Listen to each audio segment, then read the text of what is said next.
The silence inside the penthouse felt heavier than the winter clouds hanging over Chicago.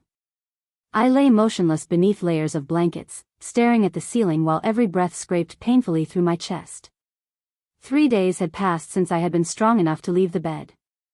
Even sitting upright had become an impossible task. Only one thing kept me alive. A specialized treatment that had to be taken at the exact same hour every day. Without it, my body would begin shutting down. Outside, icy wind rattled against the towering windows overlooking Lake Michigan. The heating system hummed quietly, yet I couldn't stop shivering. Fever burned through my body while my hands remained painfully cold. From somewhere beyond my bedroom came laughter. Not worried laughter. Excited laughter. Suitcases rolled across polished hardwood floors. Someone joked about taking pictures beside famous European landmarks. Someone else argued about which luxury coat would look best in Paris. The voices belonged to my husband's family. While I lay too weak to walk, they were celebrating the vacation of their dreams. I reached toward the nightstand with trembling fingers and lightly tapped my water glass, hoping the sound would bring someone inside. After nearly a minute, the bedroom door opened. Ethan Brooks stepped in. His tailored charcoal suit looked freshly pressed, and the expensive cologne surrounding him filled the room. His blonde hair was neatly styled, his watch gleamed beneath the lights, and not once did concern cross his face. He looked at me the way someone might glance at an inconvenience. I swallowed painfully. "Ethan, it's time for my medication." My voice barely rose above a whisper. "Could you hand me the medicine case and a glass of water?" Instead of moving toward the dresser, he folded his arms. A sigh escaped his lips. "You've been asking for those pills non-stop. They're keeping me alive." "They're draining our money," he answered flatly. "Months of treatment and you're still lying here." I stared at him. Our money? Every dollar had come from the business I built. But I said nothing. He continued. "We're already running late. Everyone's waiting downstairs." "Waiting?" I frowned. "For what?" Before he answered, another figure appeared behind him. Margaret Brooks. Perfect makeup. Pearl earrings. A camel-colored designer coat draped over her shoulders. She smiled, but there wasn't an ounce of kindness behind it. "We're leaving for Europe today." My heart skipped. Europe? For how long? Margaret shrugged as though discussing the weather. "About 2 months." I blinked. "You can't be serious." "I'm sick. I can barely move." "Who will help me?" She gave a dismissive wave. "You're an adult. If you're hungry, order food. If you need medicine, take it yourself. We've planned this vacation for months. We're certainly not canceling it because you're feeling unwell." Another voice chimed in from the hallway. "Oh, Ethan. We have to leave if we're going to catch the flight." Chloe Brooks walked in carrying 3 luxury shopping bags she planned to use overseas. She flashed an impatient smile. "Vivian, don't make my brother feel guilty. He's exhausted from work. He deserves a break." I almost laughed. Exhausted? The company Ethan managed existed because I had built it from nothing. Before our marriage I had founded Carter Logistics with money from my own investment trust. When Ethan complained that successful women intimidated his family, I quietly stepped into the background. I made him CEO. I remained an anonymous executive. I wanted him to feel respected. Instead, I had made myself invisible. Margaret glanced toward the bedside table where my medication rested. "You'll be fine. Try not to be dramatic." The 3 of them turned and walked away. The bedroom door closed. Their laughter echoed through the apartment while tears silently rolled across my cheeks. Not one of them had asked how I would survive. Only whether they might miss their flight. Hours passed. Darkness settled outside. My alarm quietly chimed. Medication time. Pain spread through my abdomen like fire. Every minute without treatment made breathing harder. Footsteps approached again. Hope flickered inside me. Maybe Ethan had changed his mind. Maybe somewhere beneath the greed, the husband I once loved still existed. The bedroom door opened. He walked directly to the dresser. My medicine sat neatly arranged inside its storage case. Dozens of small bottles. Each one worth thousands of dollars. Each one buying me another day of life. Without hesitation, he swept every bottle into the trash bin. Plastic containers crashed against the bottom with a sickening sound. For a moment, I couldn't breathe. Ethan. What are you doing? I struggled to sit upright, but my body refused. My medicine. Please. He slowly turned around. A smile spread across his face. It wasn't warm. It wasn't apologetic. It was victorious. He stepped beside the bed and leaned close enough for me to smell his cologne. The doctors already admitted your illness can't be cured. They're only delaying the inevitable. So why keep wasting money? I stared at him in horror. He continued quietly. When you're gone, I'll own everything. The company. The apartment. The investments. My mother and Chloe deserve a better life. And frankly, so do I. His words struck harder than the illness itself. I searched his face for any sign he was joking. There was none. I've already canceled your bank cards, he said. I took your phone. Your laptop too. I've changed the front door security code. Before we leave, I'll shut off the electricity and water. You'll have plenty of peace and quiet. He smiled one last time. Goodbye, Vivian. The bedroom door slammed. Seconds later, the lights went out. The heating system died. Silence swallowed the apartment. Then came the unmistakable sound of the front door locking from the outside. They were gone. Leaving me trapped. Alone. Without medicine. Without communication. Waiting to die. Yet as I lay there shaking beneath the blankets, one thought slowly pushed through the fear. They believed I had no family. No one to rescue me. No one powerful enough to challenge them. They had no idea. Vivian Carter was never the helpless woman they imagined. And their biggest mistake had only just begun. Darkness settled over the penthouse like a heavy blanket. Without electricity, the elegant home that had once symbolized success became nothing more than a frozen prison. The wind outside screamed against the glass walls while the temperature inside dropped with every passing minute. My fever worsened. My muscles cramped so violently I could barely breathe. Every instinct in my body begged me to sleep. I knew if I closed my eyes now, I might never wake again. Ethan believed he had thought of everything. He had taken my phone. My laptop. My credit cards. He had locked every possible escape. But Ethan had only known the version of me I allowed him to see. He had never met the woman who built a multi-million-dollar company from nothing. Long before Carter Logistics became one of the Midwest's fastest-growing transportation firms, I'd learned one rule that never failed. Always prepare for the unexpected. Hidden beneath the far corner of my mattress was an old prepaid cell phone. It wasn't a smartphone. It couldn't browse the internet. Its screen was tiny. But its battery could last for months. Years ago I'd purchased it after a corporate espionage scare. I had almost thrown it away dozens of times. Tonight, it became my only chance to survive. Moving even an inch felt unbearable. I slowly rolled toward the edge of the bed. Pain exploded through my chest. Sweat soaked the collar of my nightgown despite the freezing room. Several times I nearly slipped onto the hardwood floor. Nearly 30 minutes passed before my fingertips finally reached beneath the mattress. Nothing. I searched again. Still nothing.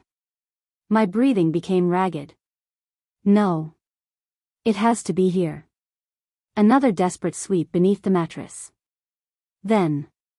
Plastic. My fingers wrapped around the familiar shape.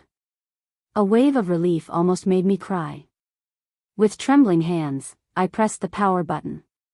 The small monochrome screen glowed. Battery, full.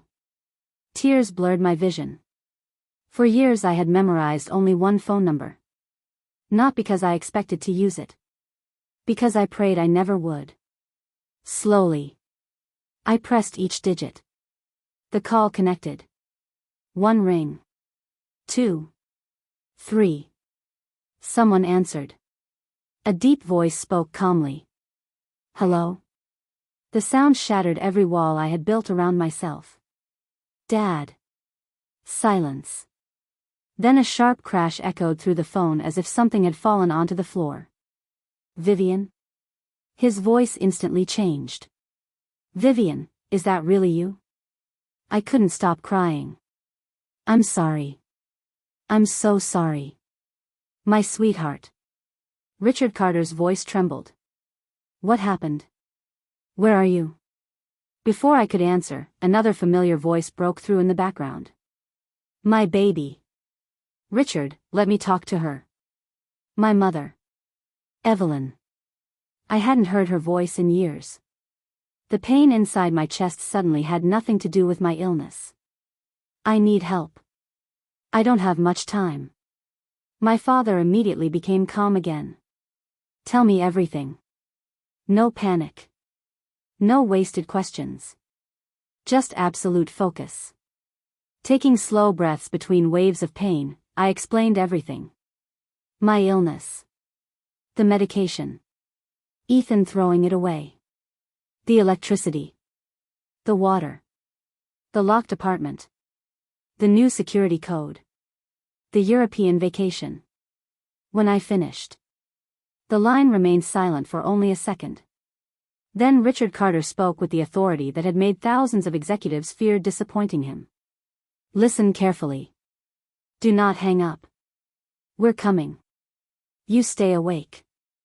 I'm sending our medical team and security now. I'll be there myself. The call ended. I held the phone against my chest. The room remained freezing. Nothing had physically changed. Yet somehow, I wasn't alone anymore. For years I had convinced myself that independence meant cutting ties with my family. I had hidden my identity because I wanted Ethan to love me for who I was. Not for my last name. Not for my family's fortune. Not for the influence behind Carter Industries. I believed sacrifice proved love. Tonight I realized. Real love never asks you to disappear. Minutes crawled by. My eyelids grew heavier. I fought to stay conscious. The fever intensified. The darkness around me seemed endless. Then, a deafening crash shook the apartment. Metal screamed. Wood splintered. Heavy boots thundered across the living room. Bright flashlights swept through the darkness. Someone shouted. Bedroom. Another crash. The bedroom door burst open. Powerful beams of light flooded the room. For a moment I couldn't see anything. Then familiar faces emerged. My mother reached me first. She dropped to her knees beside the bed and wrapped her arms around me despite the medical team trying to pull her back. Oh, Vivian. My beautiful girl. I'm here. I'm here. She cried openly, brushing my hair away from my face. Behind her stood my father. Richard Carter had spent decades building one of America's largest commercial development companies. Business magazines called him ruthless. Investors feared negotiating against him. But now, his face was pale. His eyes were red. He looked like a father watching his child disappear. He gripped my hand tightly. I'm sorry we weren't here sooner. His voice cracked. It won't happen again. Several doctors surrounded the bed. One checked my pulse. Another inserted in4. A nurse wrapped heated blankets around me. Someone placed an oxygen mask over my face. The lead physician looked toward my father. Severe hypothermia. Advanced dehydration. Medication withdrawal. We need immediate transport. Richard didn't hesitate. Do whatever it takes. If you need specialists, they're already waiting. If you need equipment, buy it. If another hospital has better treatment, we're flying her there. Just save my daughter. Within moments I was secured onto a stretcher. As they carried me through the apartment, I noticed nearly a dozen security officers moving through every room.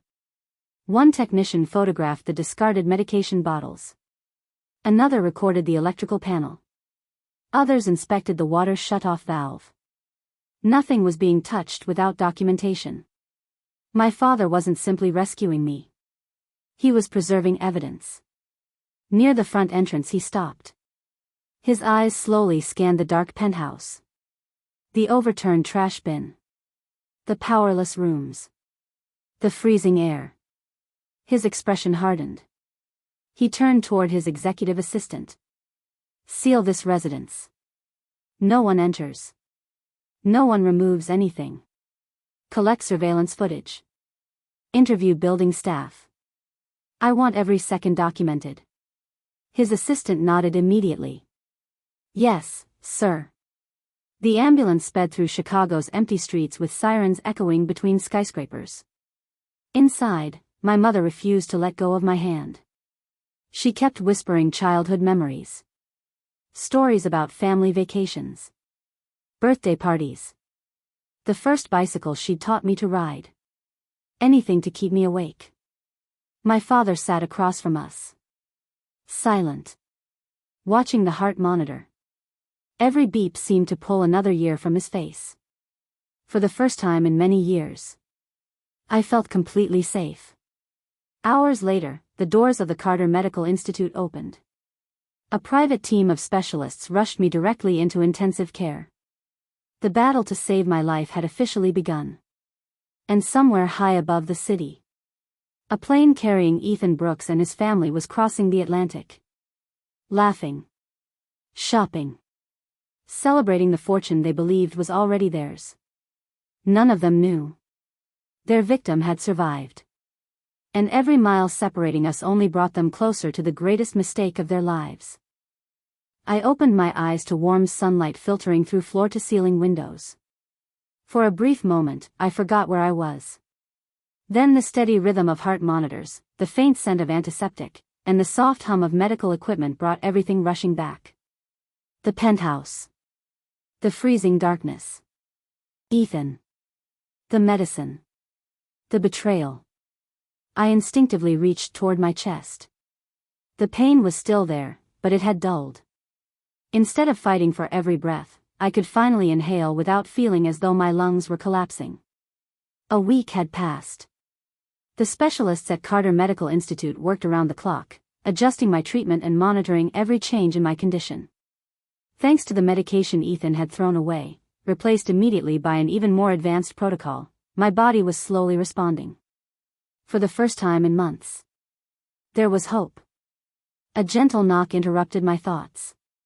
My mother stepped inside carrying a tray. Homemade chicken broth. Fresh fruit. Warm herbal tea. She smiled the moment she saw me awake. Good morning. You actually look rested today. I feel better. Her eyes immediately filled with tears. Don't scare me like that again. I managed a faint smile. I'll try. She helped me sit up before placing the tray across my lap. Every movement still hurt, but compared to the agony I'd endured only days earlier, it felt like a miracle. While I slowly finished breakfast, she talked about ordinary things. The weather. The family garden. A charity event she'd recently attended. She intentionally avoided mentioning Ethan. She knew I needed peace before facing reality again. A few minutes later, my father entered the room carrying a tablet. Unlike my mother, his expression revealed exactly why he had come. Business. He pulled a chair beside my bed. There's something you need to see. He handed me the tablet. Dozens of banking notifications filled the screen. Unauthorized purchases. Luxury hotels. Designer boutiques. Jewelry stores. High-end restaurants. Every transaction had been charged to one of my corporate accounts. I scrolled farther. Then farther. The numbers kept climbing. Ethan hadn't simply paid for a vacation. He had treated my accounts as though they already belonged to him. There were purchases in Paris, Milan, Venice, Nice, private chauffeurs, luxury suites, exclusive shopping districts. My stomach turned. Another tab displayed Chloe's public social media account. Photo after photo showed her posing with expensive handbags in front of famous European landmarks. One caption read, "Life's too short to say no to luxury." Another, "My brother always spoils me." The comments overflowed with admiration. Not one person knew whose money had paid for everything. I opened Margaret's profile next. She had been live streaming nearly every evening. Expensive dinners, luxury resorts, wine tastings, designer shopping trips. One clip made my blood run cold. Someone watching the live stream had asked, "How's your daughter-in-law feeling?" Margaret smiled casually before answering, "Oh, she's still sick. We've done everything we could. If God has other plans, that's beyond our control." Then she laughed and changed the subject to Italian cuisine. I slowly lowered the tablet. The anger I expected never came. Instead, I felt strangely calm. Perhaps because I had already cried every tear my body possessed. Perhaps because betrayal eventually becomes too heavy to carry emotionally. My father watched me carefully. "I can freeze every account they're using. They'll be stranded overseas. Just say the word." I thought quietly for several seconds. Then I shook my head. "No." He looked surprised. "Let them spend. They believe they've already won. I want them comfortable. I want them confident. I want them completely unprepared." He leaned back, studying me. "What are you planning?" "They're expecting to return to a funeral." I looked toward the window overlooking downtown Chicago. "I'd rather welcome them myself." A slow smile spread across Richard Carter's face. "There she is. My daughter." He nodded approvingly. "Tell me what you need." "I want Ethan removed as CEO. I want every legal authorization revoked. I want ownership records updated. I want every financial account secured. And I don't want them to suspect a single thing until they walk through that front door." My father didn't hesitate. "Done." Within an hour, attorney Daniel Hayes arrived. He had represented Carter Industries for nearly 25 years and had successfully dismantled companies 10 times larger than Ethan's ego. Gray-haired, calm, meticulous. He greeted me respectfully before opening several thick folders.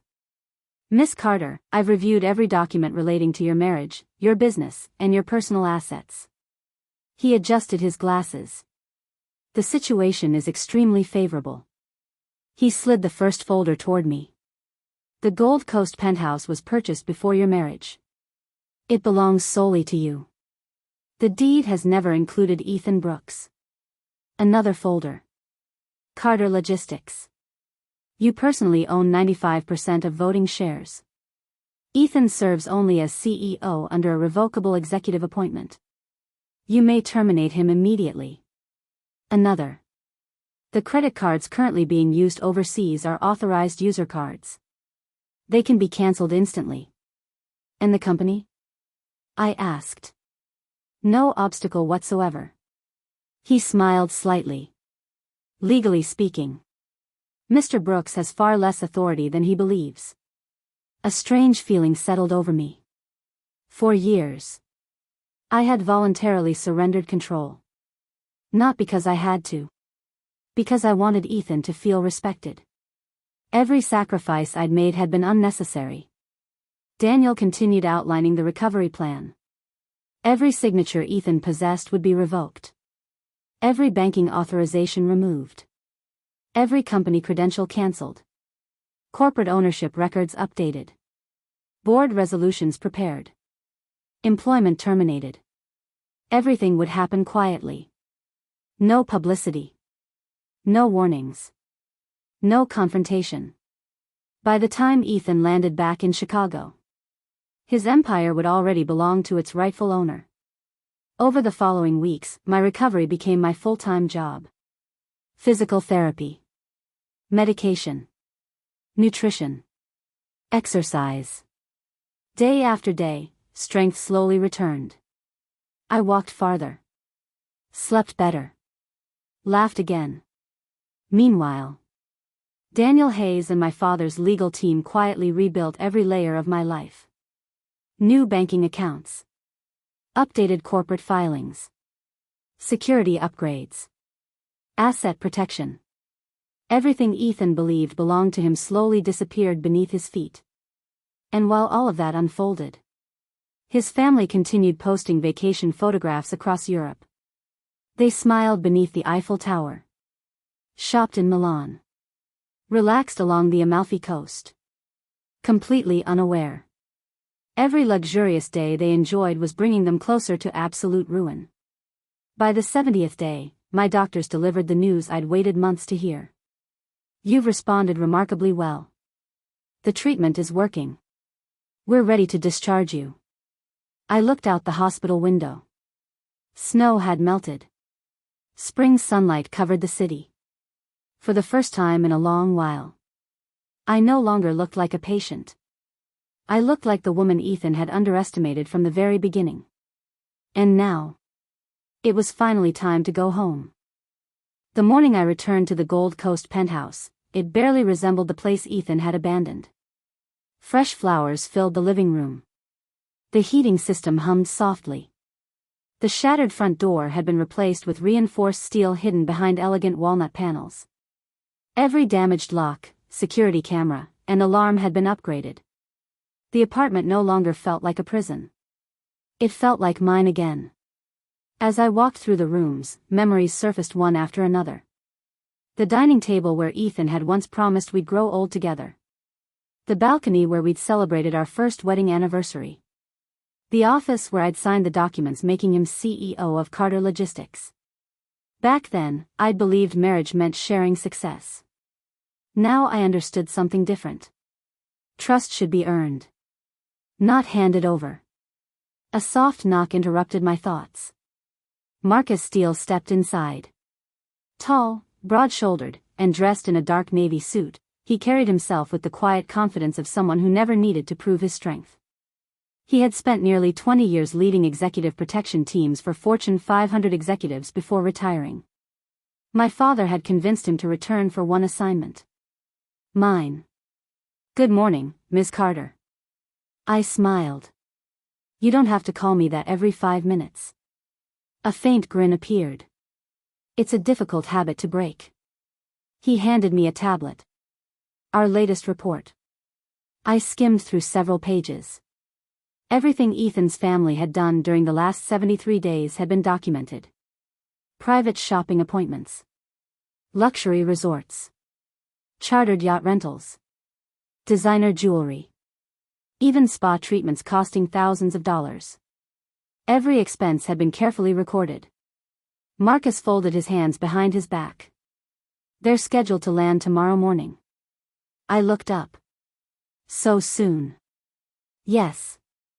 Their flight arrives at O'Hare at 9:15. And? They've already arranged transportation directly here. I nodded. Exactly as expected. Marcus hesitated. There's one more thing. He opened another file. Our investigators interviewed employees from Carter Logistics. My expression hardened. What did they find? Ethan has been telling senior managers that your condition was terminal. He repeatedly said you'd probably never return. My jaw tightened. Marcus continued. He also informed several executives that ownership would transfer to him after your passing. And they believed him? Some did. Others were skeptical. He'd already started discussing company restructuring. Replacing department heads. Terminating longtime employees. Even selling part of the transportation fleet. I slowly closed the folder. He hadn't merely planned to inherit my company. He had already begun dismantling it. For profit. Fortunately, he never had the legal authority. Every proposal he'd submitted over the past 2 months had quietly been rejected by the board after my father regained control. Ethan assumed administrative delays were slowing things down. He never imagined the company had already slipped completely out of his hands. Marcus studied me carefully. Would you like him arrested at the airport? No. The penthouse? No. The office? I smiled. That's where he'll expect to celebrate. Marcus nodded knowingly. I'll make the arrangements. The following morning, Carter Logistics buzzed with unusual energy. Employees whispered in hallways. Assistants rushed between conference rooms. No one openly admitted why. But everyone knew. Their CEO was returning after nearly 11 weeks abroad. Most assumed he would walk back into the executive suite without interruption. Only a handful of people knew the truth. Daniel Hayes stood inside the boardroom reviewing the final documents. Termination letter. Revocation of executive authority. Cancellation of corporate access. Notification of financial misconduct investigation. Everything had been prepared with meticulous precision. My father entered moments later. Security? Daniel answered immediately. In position. IT department? Ready. Bank representatives? Already connected by video. Richard checked his watch. Good. Meanwhile, across town, Ethan Brooks smiled as his luxury SUV pulled away from O'Hare International Airport. Chicago's skyline stretched before him.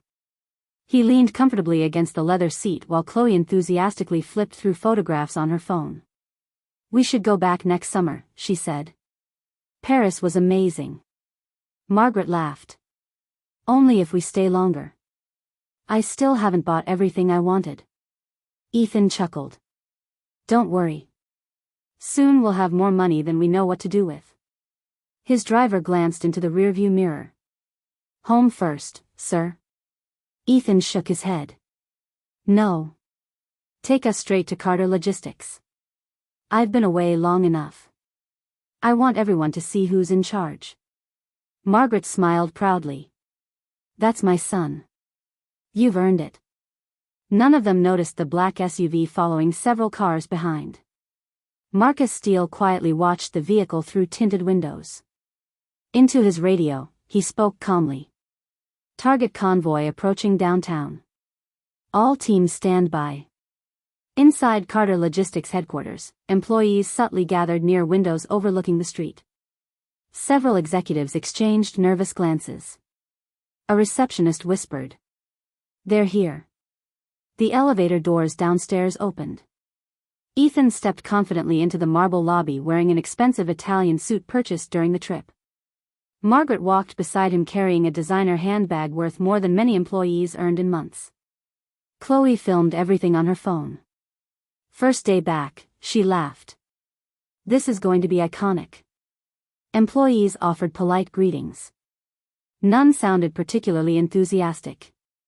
Ethan barely acknowledged them. Instead, he headed directly toward the executive elevators. He pressed the button. Nothing happened. He frowned. Pressed again. Still nothing. A nearby security officer approached respectfully. I'm sorry, sir.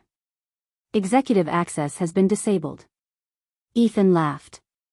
There must be some mistake. I'm the CEO. The guard remained professional. My instructions are to escort you to the boardroom. Margaret stepped forward. Do you know who you're speaking to?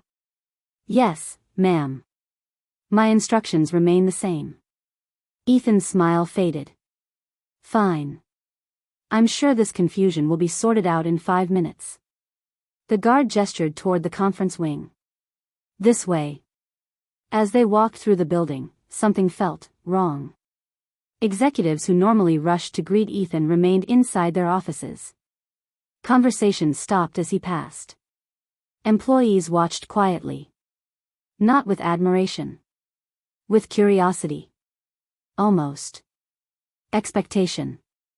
Chloe lowered her phone. Why is everyone acting so weird? No one answered. At the end of the hallway, two large wooden doors stood open. Inside the boardroom sat nearly every senior executive. Daniel Hayes. Bank representatives. Corporate attorneys. Board members. Richard Carter. And at the head of the polished conference table. Me. I stood as Ethan entered. Healthy. Confident. Dressed in a tailored ivory suit. The room fell completely silent. Ethan froze. His face drained of color. For several long seconds. No one spoke. Finally, he whispered the only words he could manage. You're alive. I met his eyes steadily. Disappointed? The silence that followed was louder than any shout. And for the first time since he abandoned me to die, I watched certainty disappear from Ethan Brooks' face. He finally realized. The game he believed he'd already won had never actually belonged to him.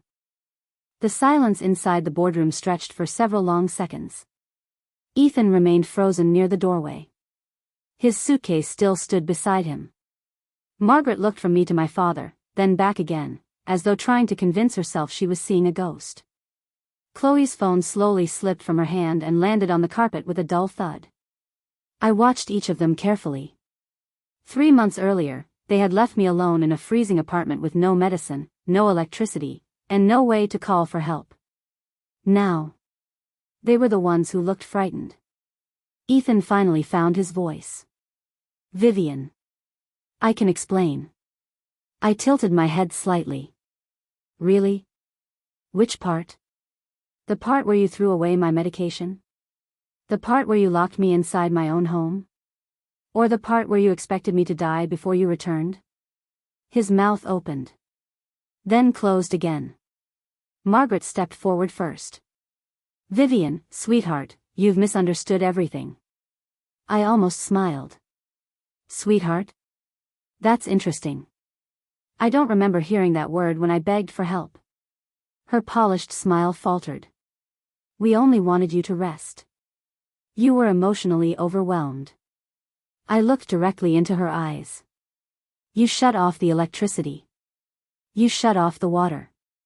You changed the security code. Was that also for my recovery? She had no answer. Instead, she glanced toward Ethan. He quickly stepped forward. I admit I made mistakes. I was stressed. The company needed me. The vacation had already been paid for. I never thought things would become so serious. Daniel Hayes calmly opened a folder. Mr. Brooks. I'd advise you to choose your next words carefully. Ethan frowned. What does that mean? Daniel slid several photographs across the conference table. They showed the master bedroom exactly as the rescue team had found it. The discarded medication. The powerless apartment. The thermostat displaying dangerously low temperatures. The broken entrance. The 4 equipment paramedics had used moments after entering. One by one. Each photograph erased another excuse. Daniel spoke quietly. Every room was documented. The rescue operation was recorded. The medical findings have been preserved. We also possess building surveillance footage. Ethan's confidence visibly weakened. It wasn't supposed to. He stopped. Richard Carter leaned forward. What exactly wasn't supposed to happen? Ethan remained silent. Richard's voice became colder. My daughter dying? Still no answer. The room fell completely still. I opened another folder. This one is much more interesting. I slowly spread dozens of printed photographs across the table. Luxury boutiques. 5-star hotels. Private yacht charters. Designer jewelry stores. Every image had a matching receipt attached. Margaret stared in disbelief. How did you get those? Public social media. I answered calmly. You documented nearly every day of your vacation yourselves. Chloe instinctively lowered her head. One photograph showed her posing with shopping bags in Milan. Another captured Margaret holding champagne aboard a yacht. Several more showed Ethan smiling during expensive business-class flights between European cities. I turned another page. Total vacation expenses: $612,480. No one spoke. I continued. Charged almost entirely to my corporate accounts. Ethan quickly straightened himself. I had authorization. You gave me access. I gave you access to operate the company. I interrupted. Not finance personal vacations. Daniel slid another document toward him. The corporate board agrees. Ethan looked confused. What board? Richard folded his hands. The one that removed you. Ethan blinked. Removed? Daniel nodded. 72 days ago. The color drained from Ethan's face. No. That's impossible. I never received notice. You couldn't. Daniel replied calmly. Your corporate email access had already been revoked. Chloe stared at her brother. What is he talking about? Daniel continued. Mr. Brooks. As of 68 days ago, you ceased being Chief Executive Officer of Carter Logistics. You currently hold no executive authority. No signing authority. No ownership. No voting rights. Ethan laughed nervously. This is ridiculous. I own the company. I met his gaze. No. You managed it. I own it. Daniel placed the original shareholder registry onto the table. Every ownership percentage. Every notarized signature. Every corporate filing. My name appeared exactly where it always had. Vivian Carter. 95% ownership. Sole controlling shareholder. Ethan grabbed the documents. He flipped through page after page. Faster. Then faster. His breathing became uneven. This can't be right. It is. Daniel replied. You were appointed CEO. You were never granted ownership. Margaret suddenly stood. This is fraud. My son built this company. Several executives around the room exchanged puzzled looks. One elderly board member quietly cleared his throat. With respect. I attended the company's founding. Miss Carter built Carter Logistics nearly 4 years before marrying Mr. Brooks. Several others nodded. Another executive spoke. Every expansion. Every acquisition. Every major investor. They all came through Ms. Carter. We simply respected her request to remain out of public view. Margaret slowly sat back down. She looked genuinely stunned. You mean? Ethan never. No. I answered quietly. He never owned any of it. Silence. Then came the final blow. Daniel produced one last folder. I'll now address the matter of criminal liability. Ethan looked up sharply. Criminal? Daniel calmly listed each allegation. Financial misuse of company funds.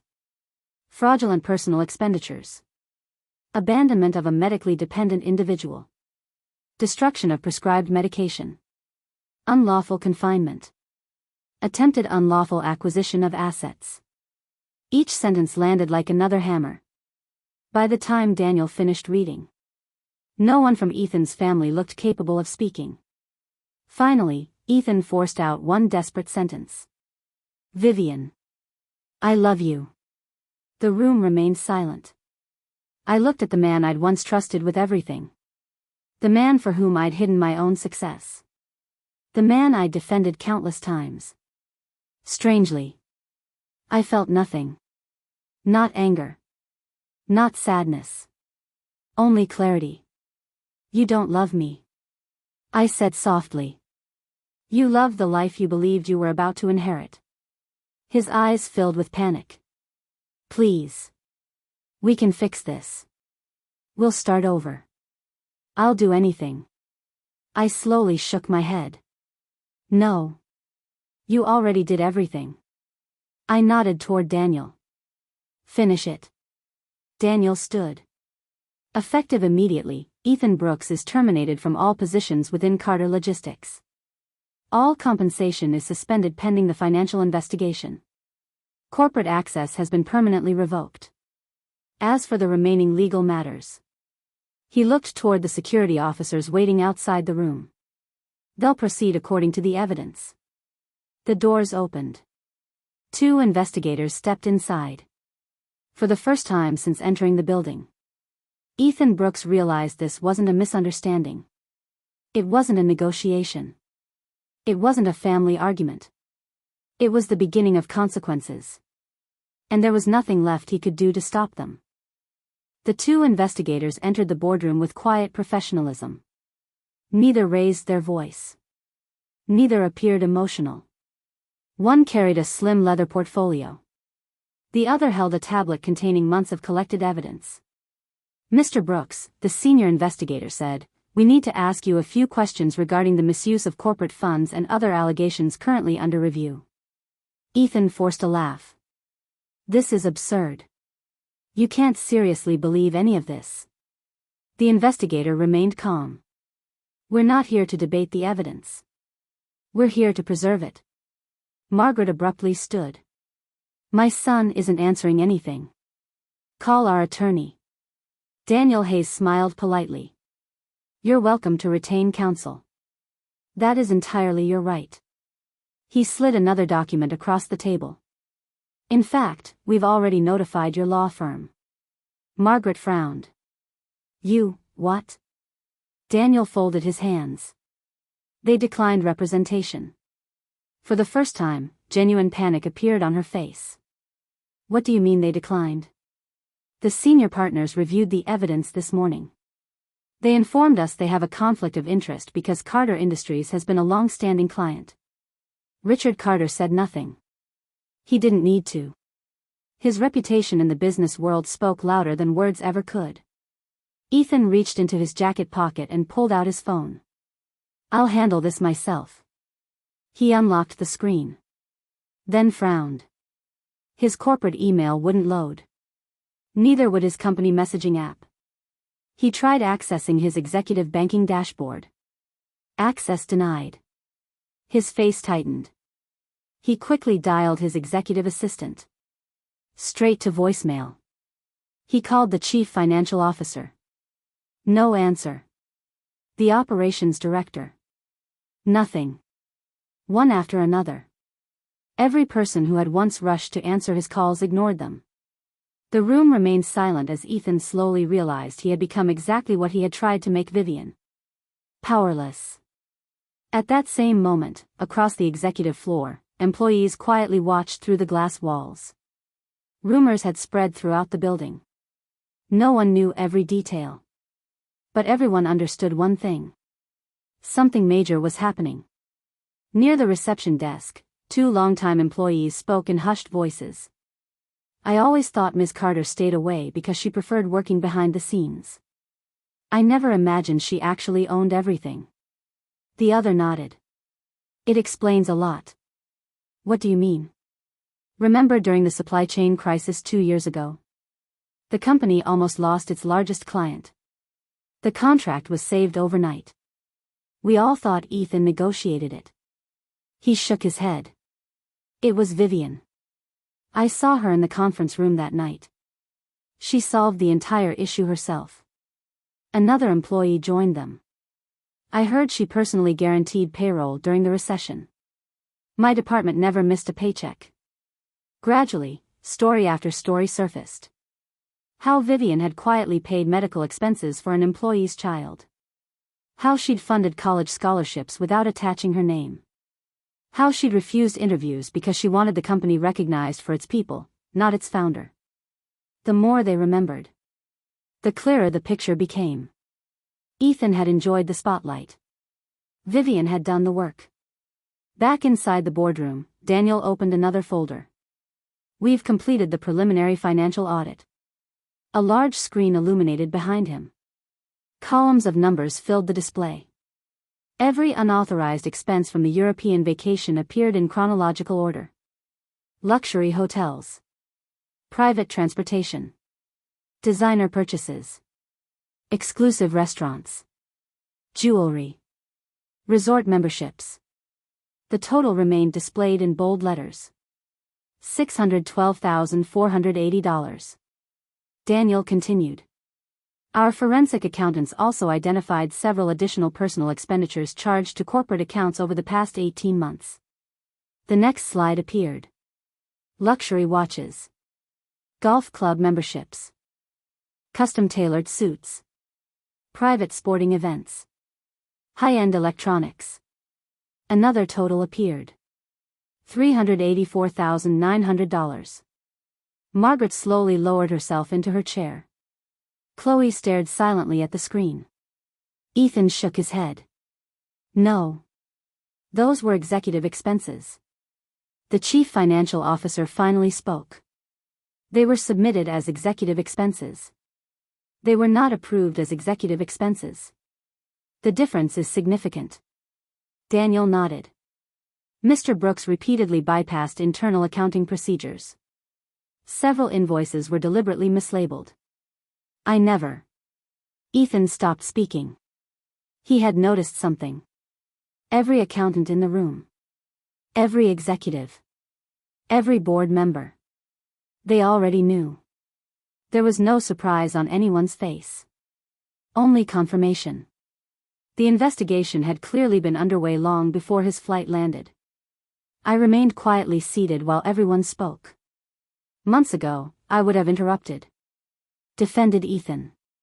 Searched for explanations. Today, I simply listened. Sometimes silence reveals more than arguments ever can. Daniel looked toward me. Ms. Carter. There is one remaining matter requiring your decision. I nodded. The apartment. The Gold Coast residence. He continued. Technically, Mr. Brooks no longer has permission to access the property. The locks have already been replaced. The security system has been updated. You may also seek a permanent protective order if you wish. Everyone turned toward me. Even Ethan. Hope flickered briefly across his face. Perhaps he believed I would show mercy. Perhaps he still imagined emotion would outweigh reason. I answered calmly. His personal belongings have already been packed. Marcus Steele stepped forward. We completed the inventory yesterday. Every item was photographed. Everything has been placed in secure storage. I continued. He'll have 30 days to retrieve his property through his attorney. He is not permitted inside my residence. Ethan's voice cracked. Vivian. That's our home. I met his eyes. No. It was my home. You forfeited the privilege of sharing it the day you left me there to die. No one argued. Not even Margaret. The senior investigator finally closed his portfolio. For today, our formal interview is complete. He looked directly at Ethan. You're not under arrest at this moment. Relief briefly appeared across Ethan's face. Then the investigator added. However, you are instructed not to dispose of assets, destroy records, or leave the country without notifying investigators. The relief disappeared instantly. His passport. His travel plans. Everything had effectively been frozen. Daniel stood. I believe this meeting has concluded. Board members slowly gathered their documents. Executives quietly left the room. Within minutes, only a handful of people remained. My father walked beside me as we headed toward the elevator. He glanced over. How are you feeling? I thought about the question carefully. Not physically. Emotionally. For months I had imagined this confrontation. I expected anger. Vindication. Even satisfaction. Instead, I simply felt lighter. As though a weight I had carried for years had finally disappeared. I'm ready to move forward. Richard smiled. I was hoping you'd say that. The elevator doors opened. As we stepped inside, I looked back one final time. Through the glass walls of the boardroom, Ethan remained seated alone. His shoulders slumped. His expensive suit suddenly looked too large. The confidence that had once filled every room had vanished. For the first time, he wasn't imagining the fortune he thought he'd inherit. He was calculating everything he had lost. And deep down, he finally understood that losing the company wasn't the greatest consequence. The greatest consequence was realizing he had destroyed the one person who had genuinely loved him. 3 weeks passed. For the first time in years, my mornings began without anxiety. No tense conversations. No carefully chosen words to avoid another argument. No pretending everything was fine. Instead, I focused on rebuilding the life I had nearly lost. My doctors were pleased with my progress. My strength returned little by little. I resumed morning walks along the Lake Michigan shoreline, followed by physical therapy and shorter workdays at Carter Logistics. Every week, I felt stronger than the last. The company, too, was beginning to recover. Several projects Ethan had neglected were finally moving forward. Departments that had operated under fear now worked with renewed confidence. The atmosphere inside headquarters had changed completely. People smiled again. Ideas flowed freely. Employees no longer hesitated to speak during meetings. One Monday morning, I stood before nearly 300 employees gathered in the company's main conference hall. Many of them had worked beside me for years without realizing who I truly was. Now, every seat was filled. I stepped onto the stage. The room fell silent. I owe all of you an apology. Several employees exchanged surprised glances. I continued. For years, I believed staying invisible protected this company. I thought the work mattered more than the person doing it. I now understand that leadership also means being present. Heads nodded throughout the audience. I won't make that mistake again. Applause filled the room. Not loud. Not forced. Just genuine. Afterward, employees lined up simply to introduce themselves. Some thanked me. Others shared stories I'd never heard before. One warehouse supervisor smiled nervously. My daughter still talks about the scholarship your foundation gave her. Another employee quietly said. You visited my wife in the hospital after her surgery. I never got the chance to thank you. I remembered both. Not because they were extraordinary. Because kindness shouldn't require recognition. Later that afternoon, Daniel Hayes entered my office carrying another thick folder. I've received an update. I looked up from my desk. About Ethan? Daniel nodded. The forensic audit is complete. He handed me the report. The investigation had uncovered even more unauthorized spending than expected. Personal vacations disguised as executive travel. Luxury home renovations submitted as office improvements. Entertainment expenses hidden inside marketing budgets.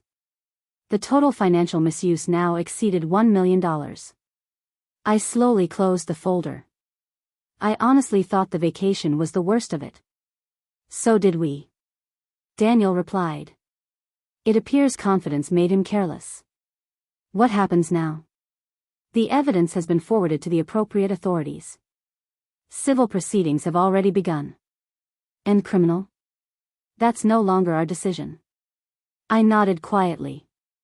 For months I'd imagined revenge. Now, I no longer cared about punishment. I only wanted accountability. There was a difference. Meanwhile, across the city, Ethan sat inside a small apartment he had rented after leaving the storage facility where his belongings had been delivered. The contrast was impossible to ignore. Gone were the luxury penthouse views. Gone were private elevators. Gone were personal assistants. Even the apartment itself felt temporary. A folding dining table. 2 mismatched chairs. Cardboard boxes stacked against the wall. His phone rang. He answered immediately. Hello? Mr. Brooks? This is First National Bank. We're calling regarding your mortgage application. Hope briefly returned. Yes. I'm waiting for approval. I'm sorry. Based on your current financial disclosures, your application has been declined. The call ended. Minutes later, another notification arrived. His premium credit card had reduced its spending limit. Then another. One of his luxury vehicle leases had been cancelled. One by one. The lifestyle he had built using someone else's success quietly disappeared. Margaret wasn't coping much better. She had moved into a friend's guest house after realizing none of the expensive acquaintances she'd collected over the years were willing to help. The invitations stopped. The charity galas stopped. The shopping trips stopped. Many people she'd once called friends suddenly became impossible to reach. One afternoon, she looked through old family photographs. In nearly every picture, Vivian stood smiling beside Ethan. Always helping. Always supporting. Always giving. Margaret slowly lowered the album. For the first time, she wondered whether she'd mistaken kindness for weakness. A week later, Chloe appeared unexpectedly at Carter Logistics. Marcus informed me before she entered. Would you like me to refuse the meeting? I considered the question. Then shook my head. No. Send her in. Chloe stepped into my office wearing simple clothes. No designer handbag. No expensive jewelry. She looked exhausted. She hesitated before speaking. I know you probably hate me. I don't. She looked surprised. I hate what happened. That's different. Her eyes lowered. I came to apologize. I should have stopped him. I knew he was hiding things.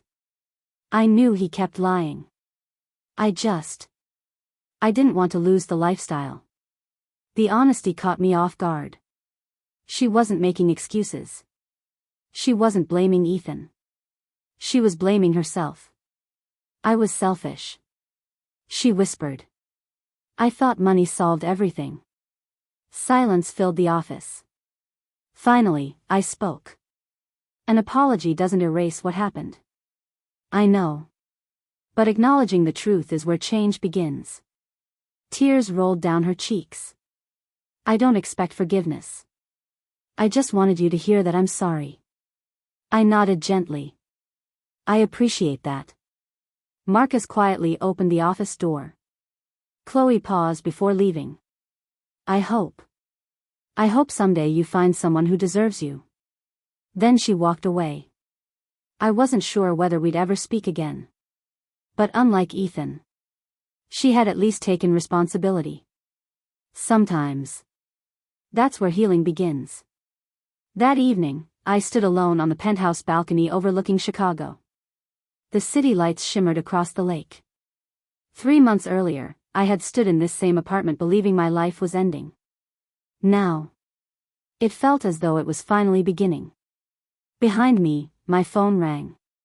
It was my doctor. I answered with a smile. Good evening. I've reviewed your latest test results. There was a brief pause. Then he said the words I'd been waiting months to hear. Your condition is officially stable. You've responded better than we expected. We're optimistic about your long-term recovery. I closed my eyes. The cold wind brushed across my face. Not long ago, I had begged simply to survive. Now, I finally had the chance to truly live. Spring settled over Chicago with surprising speed. The trees lining Michigan Avenue had begun to bloom, and sunlight reflected off the glass towers surrounding Carter Logistics. Life had moved forward. And so had I. My calendar was filled again, not with hospital appointments, but with board meetings, community projects, and expansion plans. Every morning reminded me of something simple. I had survived. Not because life had been fair, but because I refused to surrender when someone else decided my story was over. One Thursday afternoon, Daniel Hayes entered my office carrying a single envelope. Unlike the thick legal files he'd brought for months, this one looked almost insignificant. It's over, he said quietly. I looked up. The civil case? He nodded. The court has entered its final judgment. I opened the envelope. The ruling required Ethan to repay every misused corporate dollar, along with interest and legal costs. Several luxury assets purchased using company funds had already been seized. His remaining financial obligations would take years to satisfy. I read the final page before placing it back inside the envelope. What about the criminal investigation? Daniel answered carefully. That process continues independently. The evidence has been turned over. The outcome is now entirely in the hands of the authorities. I nodded. That was enough. Months ago I would have demanded every detail. Now, I no longer measured my healing by Ethan's punishment. Justice had become the responsibility of the legal system. My responsibility was building a future.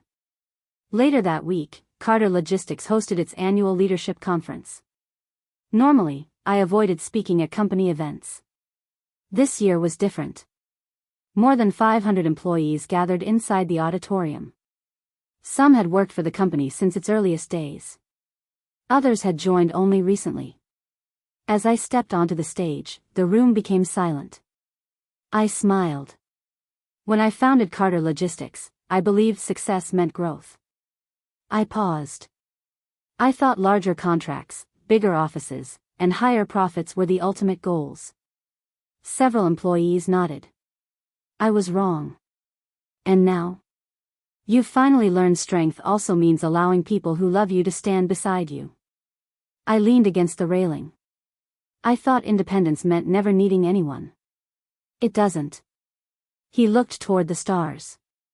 It means choosing the right people when you do. For a while, neither of us spoke. Some conversations don't need many words. A few days later, Marcus Steele knocked on my office door. You have a visitor. I'm not expecting anyone. He doesn't have an appointment. Who is it? Marcus hesitated. Ethan. Silence settled over the room. Did you let him in? No. He's downstairs. He asked for 5 minutes. I slowly closed the folder I'd been reviewing. What does he want? He wouldn't say. I looked out the window toward the busy streets below. Months earlier, hearing Ethan's name would have reopened every wound. Now, it felt strangely distant. What do you think? I asked Marcus. He answered honestly. I think some people ask for forgiveness because they've changed. And others ask because they've run out of options. I smiled faintly. That's a fair assessment. He waited. So? I thought carefully. Then shook my head. No. Marcus simply nodded. I'll let him know. As he turned toward the door, I stopped him. Tell him something for me. Marcus waited. Tell him. I genuinely hope he becomes a better man. But he won't become one with me. A few minutes later, Marcus returned. Did he say anything? He thanked me for delivering the message. And then? He walked away. I nodded once. That chapter of my life had finally closed. Not because Ethan admitted everything. Not because every legal battle had ended. But because I no longer needed anything from him. Not an apology. Not an explanation. Not even regret. Peace doesn't always come when someone else changes. Sometimes. It arrives the moment you stop waiting for them to. 1 month later, I stood once again on the balcony of the Gold Coast penthouse. The same balcony where I'd once believed my future had ended. Below me, Chicago pulsed with life. Cars moved through the streets. People hurried to work. Children laughed in a nearby park. Life continued. So did mine. I took a slow, steady breath. No pain. No fear. Only gratitude. I wasn't defined by the people who tried to break me. I was defined by the decision to rise after they failed. And that was something no one could ever take away.